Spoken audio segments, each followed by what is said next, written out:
This is Cindy Daffern, Pony Express Museum, and we're really excited to be standing next to Buffalo Bill in St. Joseph, Missouri. But more importantly, we asked a guy a year ago to be our guest curator and help us with an exhibit. And this is the first time since 1993 we've totally changed it up. So Steve, you want to tell them what we've got out here? Certainly. Well, you know, when people first, if you will, meet this exhibit, they are going to see that Buffalo Bill met the West here in the St. Joseph area. He came with his family. He was an 8-year-old kid, came with his family to this area. They spent a little time in Weston. They came up to St. Joseph several times, waiting for an opportunity to go into the newly opening Kansas territory on the other side of the Missouri. And it was here on the Missouri that he first met his first frontiersmen and said, I want to be one of them. He first saw his wagons ready to head westward along the Oregon Trail. He said, I want to do that, and indeed that's exactly what he did. Well, you know, it's really great because these exhibits you've brought all the way from Colorado for us. But one of the things I want to show you behind here is all the things that are about Patey Park, and right here the Pony Express monument that we can see here.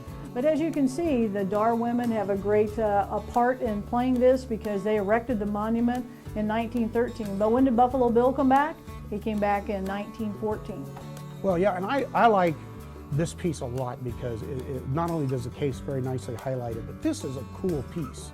It has some very finely done beadwork on it. It has a stone head, and then on top of that you have the story of the connection, if you will, between Charles Cliff, a Pony Express rider, Buffalo Bill, a Pony Express rider, and he probably got this club from Buffalo Bill back in 1914, and in this case, in 1914, when they visited that DAR Pony Express Memorial that's out right in front of the building here. Well, in this part of the gallery, which we call the West End, you're going to enter through the tent-like look. Looks very much like the Wild West show, and so as you come in here, it's going to be dated. But Steve, what else are you going to find out in here? Well, what happens is Buffalo Bill starts out on stage, appearing at the Toutle Opera House 3 times here in St. Joseph. But then there's a certain point where he says a stage is not large enough to show the Wild West in all of its glory. And he creates this large outdoor show with animals and peoples of the West. And that's what comes to St. Joseph for the first time in 1896, and it comes back to St. Joseph 4 more times. So Buffalo Bill's and his shows start out 3 times at the Toutle and then 5 more times here in St. Joseph. And it's very clear that Buffalo Bill wanted to get the folks in St. Joseph well in touch with that Wild West that they had gotten him in touch with, when he was a young guy. And I think he really liked St. Joseph. He felt it was a great city, and he thought it was one of the largest cities he'd ever been. That's right. He said when he had been a young boy, he had come here and thought it was the biggest city he had ever seen. Well, you know, the exciting part here, Steve, is the fact that we walked into 1860, 1861, which is exactly the Pony Express, what this building's about. But tell me what's going on behind us here. Well, Buffalo Bill promoted the Pony Express through his Wild West show for 30 years. So twice a day, every day, for 30 years, Buffalo Bill is recreating a ride of the Pony Express in communities all over the United States as well as Europe.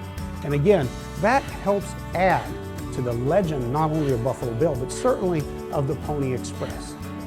And these are pieces that have been seen maybe in catalogs, but never, ever in a place like this in our gallery. So we really want you to come check this out. That's right. This is the first time, That's if you right. will, back in St. Joseph That's for right. a lot of this material. First time. This section of the exhibit deals with Buffalo Bill becoming Buffalo Bill. Up until this point, he is Will Cody, but he becomes Buffalo Bill because of his expertise and ability at hunting buffalo. And we deal with that here. We have an image, for example, of Buffalo Bill sitting there holding a Winchester 1873, one of his favorite rifles, and we do have a Winchester model 1873 in the exhibit here that might indeed have belonged to him. There's a little more research that needs to be done to confirm that.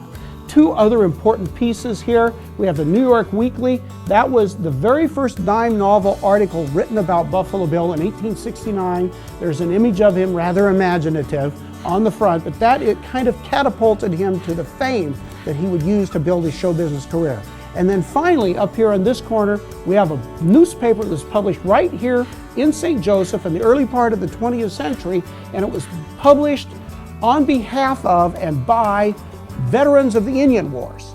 And this particular article deals with Buffalo Bill's involvement as a scout during the period of the Indian Wars. So we tie together the scouting, the Buffalo Bill story of hunting Buffalo Bill into sort of creating the Buffalo Bill that now goes on to become the master showman. You know, this part of it is where we get into the Toutle Opera House, and I think that was where we had the biggest education from an exhibits committee. So you need to come down and check out the things we didn't know about this and the things that we have. But there's the lorgnette, we have it. There is the prairie waif inside here. But more importantly, come down and check out the opera glasses, because we have a pair that are in here. But I think the part that shows that Buffalo Bill actually performed in St. Joe in their early shows, that's where they were at, was at the Toutle Opera House.